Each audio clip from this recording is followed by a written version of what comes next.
নতুন এক টানাপোড়েনে পড়েছে বাংলাদেশ আর ভারতের সম্পর্ক।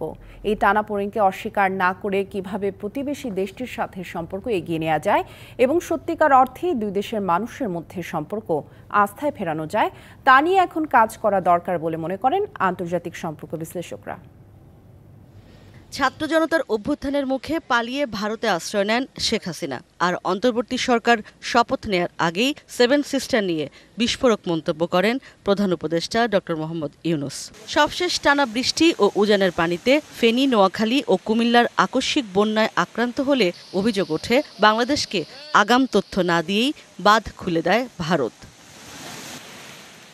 সব মিলিয়ে নিকটতম প্রতিবেশী দেশ ভারতের সাথে এখন টানাপোড়েনের সম্পর্ক চলছে বাংলাদেশের। আন্তর্জাতিক সম্পর্ক বিশ্লেষকরা বলছেন, আগের মতো দাবি করা সোনালী সম্পর্ক না হলেও একটি কার্যকর সম্পর্ক বজায় রাখতে কাজ করতে হবে। একটু তো টানাপোড়েন থাকবে, আরো কিছুদিন এটা থাকবে, যতক্ষণ পর্যন্ত রাজনৈতিক একটা না আসছে, সরকার না আসছে। সম্পর্ক উন্নতি করতে হবে, যেই সরকারই আসুক সম্পর্ক উন্নতি করতে হবে, এটাকে এর কোনো বিকল্প নেই। তবে নতজানো যেটা ছিল আগে সেটা হতে পারবে না।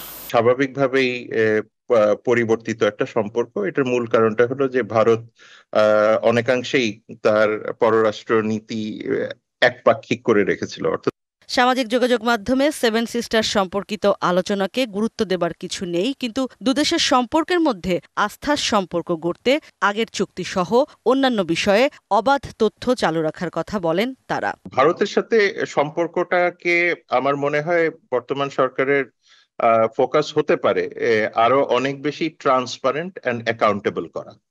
ফলে অতীতে যে ধরনের চুক্তিগুলি হয়েছে সেগুলি নিয়ে পাবলিক ডোমেইনে আলোচনা হওয়া উচিত। অবান্তর কথা তো, সেভেন সিস্টার্স কে অ্যাটাক করবে? নিশ্চয়ই বাংলাদেশ অ্যাটাক করবে না, এটা বলা মানে অবাস্তব একটা কথা বলা। ভারতকেও তাদের পররাষ্ট্র নীতির ক্ষেত্রে শুধুই এক দলের সাথে সম্পর্ক বজায় রাখার মানসিকতা থেকে বের হয়ে আসতে হবে বলে মত দেন তারা। ইশরাত জাহান উর্মি, ডিবিসি নিউজ, ঢাকা।